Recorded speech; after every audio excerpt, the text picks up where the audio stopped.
Hello everyone, আসসালামু আলাইকুম। আশা করি আপনারা সবাই এই মুহূর্তে অনেক অনেক ভালো আছেন। তো আজকে আবারও একটা ভিডিও নিয়ে এসেছে। আজকের ভিডিওটা R15 V3 নিয়ে।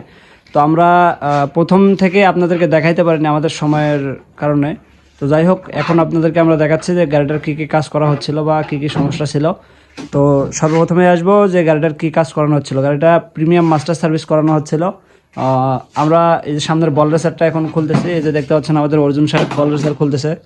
আর আমাদের এই পিছন সাইডটা আমরা সেট আপ করে ফেলছি। এগুলো সব খোলা ছিল, ব্যাক সাইজের বুস্টার সমস্যা ছিল। এগুলো আমরা আপাতত শুধু বল রেসারটা খুলবো, এই কারণে ব্যাক সাইজটা লাগাইনি আর কি। এই যে দেখতে পাচ্ছেন কোনো কিছু লাগানো নেই।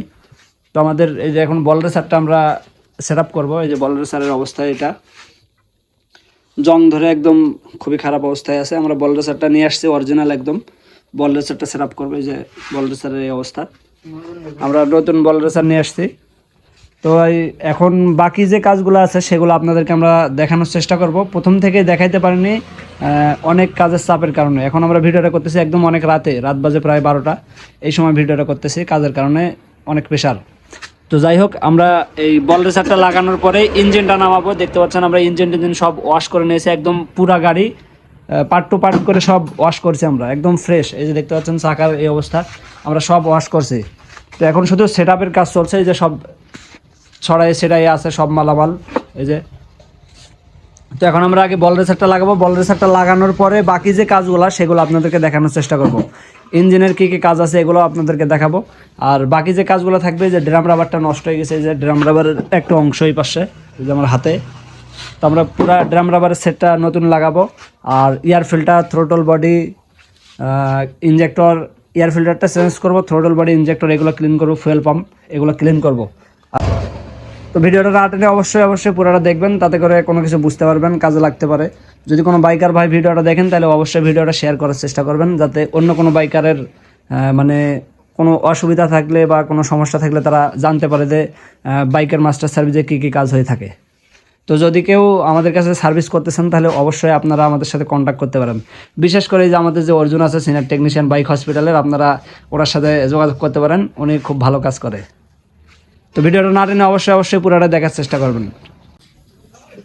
তো আপনারা এখন দেখতে পাচ্ছেন এই যে আমাদের বাইক হসপিটালের আরেকজন সিনিয়র টেকনিশিয়ান এই যে বল রেসারটা সেট আপ করতেছে, রতন সাহেব। তো এই যে অরিজিনাল বল রেসারটা আমরা নিয়ে আসছি। আর এখন আমরা বল রেসারটা সেট আপ করবো। যে উনি এখন বল রেসারটা লাগাবে। তো আপনারা দেখতে থাকেন। সব হয়তো বা দেখাইতে পারবো না, যতটুকু পারবো চেষ্টা করবো আপনাদেরকে দেখানোর জন্য, সহযোগিতা করার জন্য। তো ভিডিওটা না টেনে অবশ্যই পুরোটা দেখার চেষ্টা করবেন।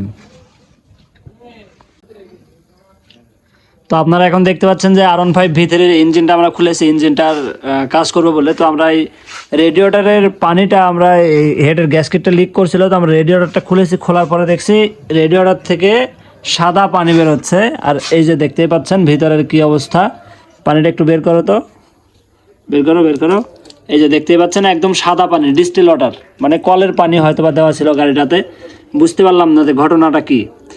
বাইকওয়ালার কি বাইকটা নষ্ট করার ইচ্ছা, নাকি কোনো টেকনিশিয়ানের কাছে দিয়েছিল, ওনার এরকম ঘটনা ছিল। যাই হোক, এটা বোঝাটা অনেক কষ্টকর বিষয়।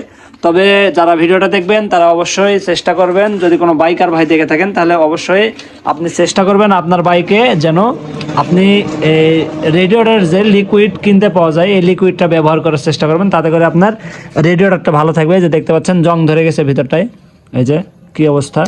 যাই হোক, এই শুধু যে জংটাই ধরছে এটাই সমস্যা না, আপনার বাইকের যে ইঞ্জিন ঠান্ডা করতে যে সাহায্য করবে আপনাকে এই পানিতে, এই পানিটা কিন্তু শুধু সাদা পানি ব্যবহার করলেই ইঞ্জিনটা মানে যতটুকু ঠান্ডার প্রয়োজন, লিকুইডে যতটুকু ঠান্ডা করবে আপনার শুধু সাদা পানিতে এতটুকু ঠান্ডা করবে না।